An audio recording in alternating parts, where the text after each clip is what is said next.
How's it going, everyone? Welcome to Flicking Things. My name is Daniel, back with another reaction, and today we're going to be reacting to the season finale of Obi-Wan. If you've seen my other videos, you may know that I really kind of hate the series. Not hate it, but I really don't like it. But I'm hoping, like I said, this one sticks to the landing and, I don't know, changes the course of the series and changes my opinion. So yeah, enough of the talking, on with the video. All right, so we're back on Tatooine. What a jerk. I have something to say. Wait your turn. Uh-oh. You can have what's left when I'm done. I'm looking for a farmer. Name's Owen. That's not much of a disguise. You can clearly see her Inquisitor suit under that coat. Motivator shot. Power couplings are bad. I'm working on it, but those shields won't last forever. How much time do you need? More than we have. I have a feeling he's gonna turn himself over. That's the only way he can save these people, right? Because that's the only person he's after, Darth Vader. You know, Darth Vader's after Obi-Wan. We need a new belt for this, Peter. Certain somebody broke the last one. Your uncle's a patient man. I am not that patient. Finally, we get to see Luke. About time.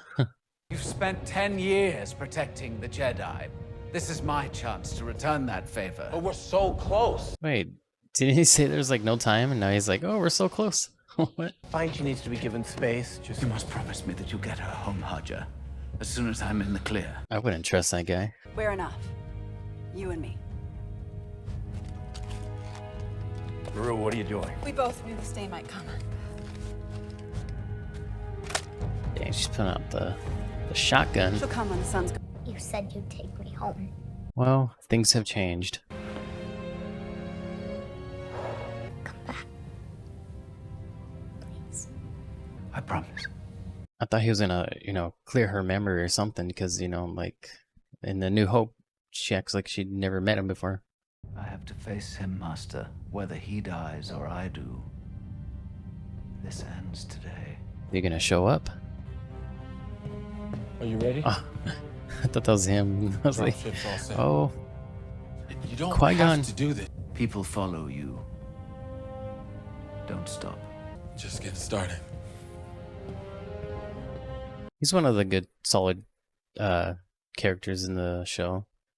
Better than Reva, that's for sure.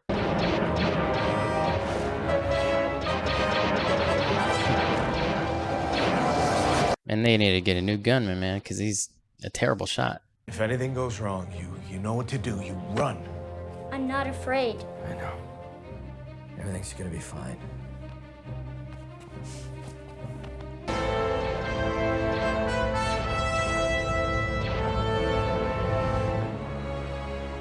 Prepare my ship.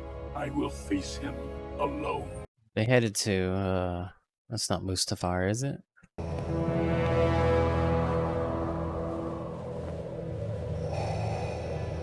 Yes. The real showdown we all been waiting for.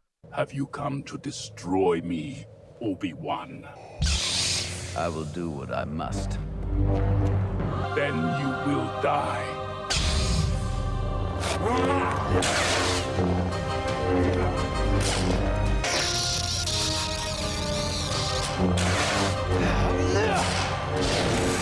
Obi-Wan's gotten a little better since the last time they met, episode 2 or 3 or whatever it was. Man, how do you miss her? Nice little roll there by Obi-Wan. Your strength has returned, but the weakness still remains.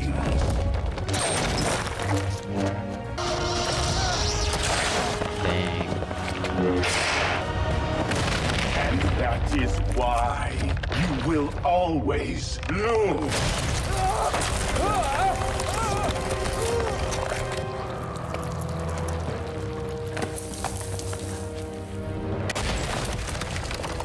I was waiting for the line to. I was waiting for Darth Vader to say, "No, he has the high ground." Did you truly think that you could defeat me? You have failed, Master. Called a master.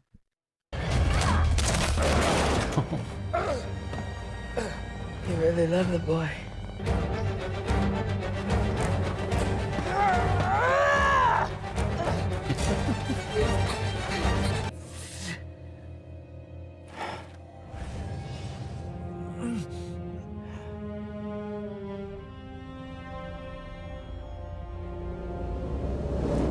Do it for the children. Nice.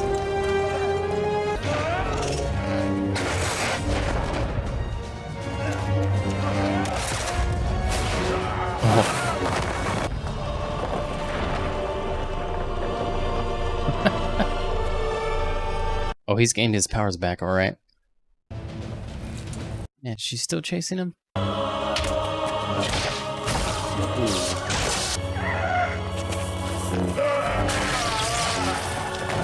He's not ready to defeat him yet.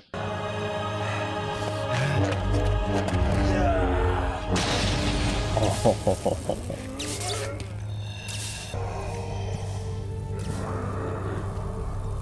You are the chosen one. He's gonna say that again. Dang. Anakin. That's what I was waiting for. I was waiting for him to call him Anakin, you know? Because that's who he is to him, you know? Anakin's gone. I am what remains.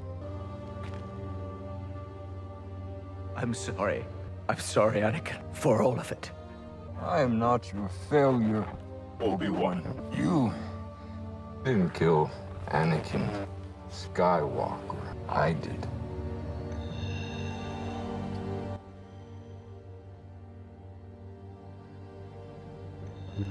Then my friend is truly dead. Goodbye, Darth. Wow. That was a really, really good scene. Not bad.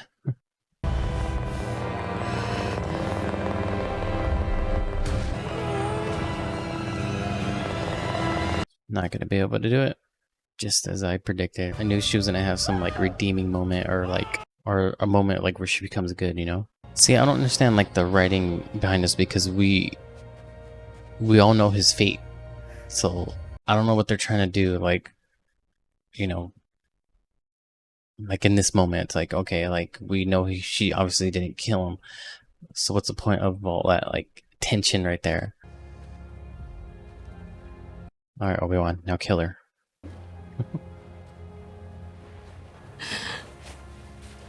I couldn't do it. I failed him. Who you become now. That is up to you.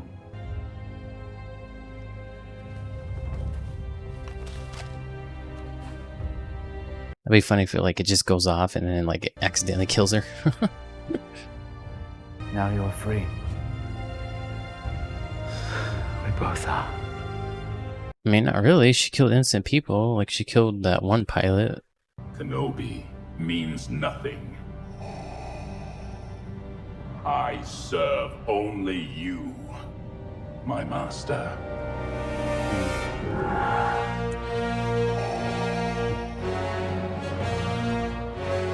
So this is when he officially buries his old feelings for his master.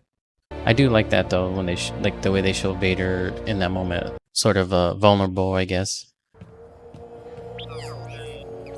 Lola! Who am I to separate a young lady from her droid? She's like, I could care less about you, Obi-Wan. You are wise, discerning, kind-hearted. These are qualities that came from your mother. But you're also passionate and fearless, forthright. And these are gifts from your father. Both were exceptional people who bore an exceptional daughter. So no memory wipe? Alright, we're gonna break canon? Okay.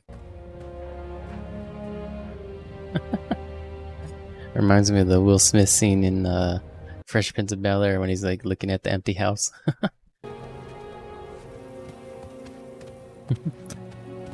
He's like, oh great, it's you again. You know, you were right. He just needs to be a boy. The only protection he needs now, Owen, is you. Dan? You want to meet him? He's like, here, meet your crazy Uncle Ben. Hello there. Of course. Is that Qui-Gon? Yes. Master Qui-Gon. Finally. Well, took you long enough. I was always here, Obi-Wan. You just were not ready to see. Come on, you've got a ways to go.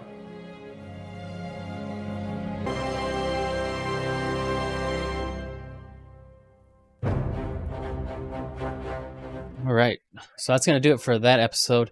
So I'm basically gonna talk about this episode, then I'm gonna talk about the series as a whole. And as far as this episode, it was good. I thought all the Obi-Wan and Darth Vader stuff was great. I really loved it, especially when they had that moment together when Obi-Wan's basically telling him, you know, look, I'm sorry for what I've done. I'm sorry for, you know, just basically for everything. And he literally says that. He's like, you know, I'm sorry for everything. And that was very emotional. And that was very, I mean, that got me choked up a little bit. You know, and you just see Darth Vader, and you can see there's still a conflict, you know, that's going on in him. And then he kind of like snaps out of it, and Darth Vader takes over, and he's like, you know, you didn't kill me, or you didn't kill Anakin, I did. So, you know, that's basically Darth Vader, his side, the dark side talking. I thought that was awesome. Even though I enjoyed that, it kind of makes me upset at the same time, knowing what this whole series could have been if we weren't spending so much time on the Leia stuff and on the Reva stuff. Yeah, I just like whenever, because during the fight between Obi-Wan and Darth Vader, when they were cutting back and forth between the Reva stuff and that, it kept taking me out because I just didn't care about Reva at all. Like her story arc was just uninteresting. So whenever they cut to her, I was just like, yeah, I don't care about this. This is good, back to the good stuff. So the whole episode was like 50-50, you know? I mean, other than that, like the episode, I would say this is the best episode out of all the whole series. Which kind of isn't saying too much because, like I said, the whole series I've been kind of complaining a lot. But like, it was a solid episode. Overall I really enjoyed it. So that's what I'm gonna talk about as far as that episode. This episode. Now I'm gonna get into the series as a whole. So as the series as a whole, I think you already know my answer. I did not like it. Now that we've seen the whole series, looking back on it, it was kind of pointless. There's really no point to it. It really doesn't. The way I look at it is like it doesn't take away from the stuff that we've seen already. Like it doesn't add anything, but it doesn't take away anything either. It's just there. So it's like exactly like I said. It was pointless.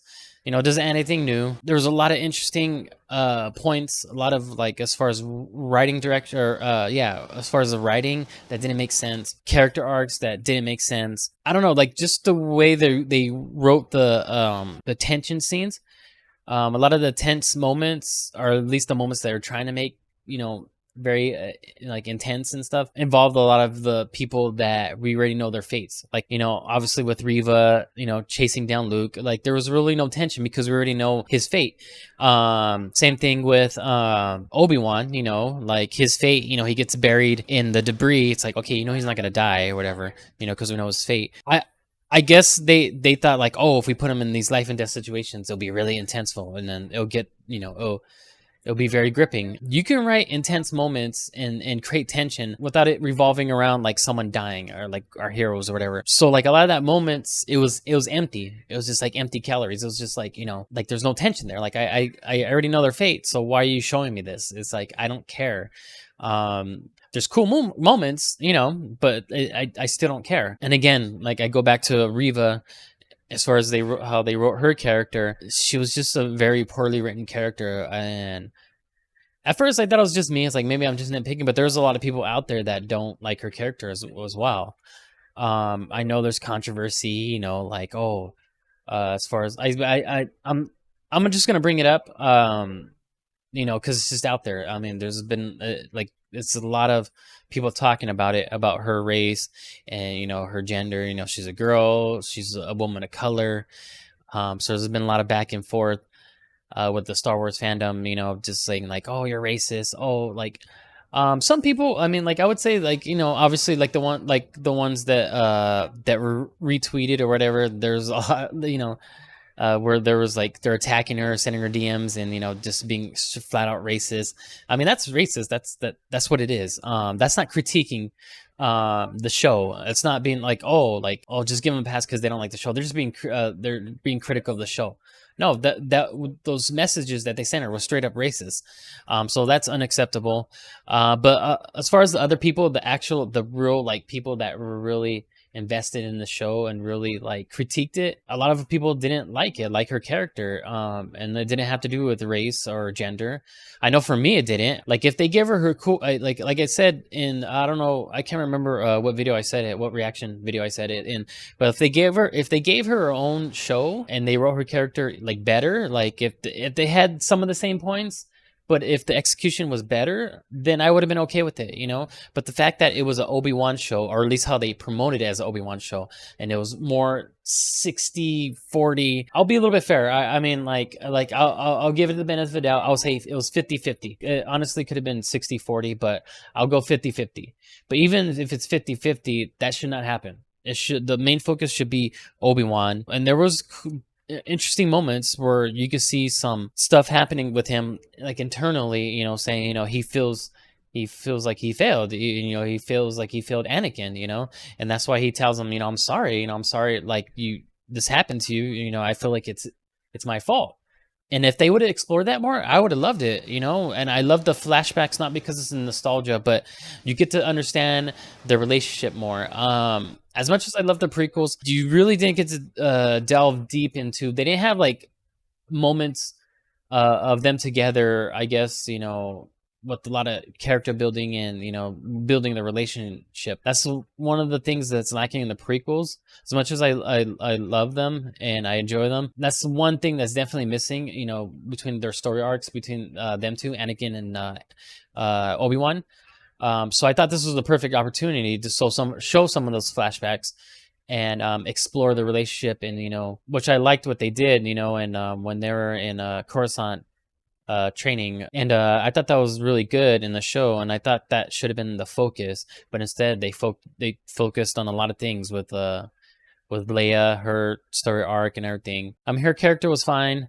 It was okay. Yeah, like I said, it was just like a lot of stuff that they focused on more than Obi-Wan, and there was a few continuity issues. What's her name, Leia and Obi-Wan, you know, because in New Hope, Leia says, you know, you fought with my when she sends that message to Obi-Wan, she's like, oh, you fought with my father in the Clone Wars. Like, it was almost like she didn't know him, but, you know, obviously she did, you know, from the series. So like I said, there's a few continuity issues, but yeah, like I just feel like it was a missed opportunity, this whole series. And then, oh, another thing I want to point out is like when Reva, like, because Obi-Wan's like, oh, you're free to go, like you're a free woman now. But it was weird because it was like how can you let her go scot-free? She obviously killed people. She killed that one pilot in episode 5 or 4, I believe it was 4. Yeah, she killed that one pilot, so like she gets to get away with it scot-free. I mean, that doesn't, I don't understand, like that doesn't fly. Obviously there has to be some repercussions for actions, you know. She can't just, you know, walk away and then all is forgiven.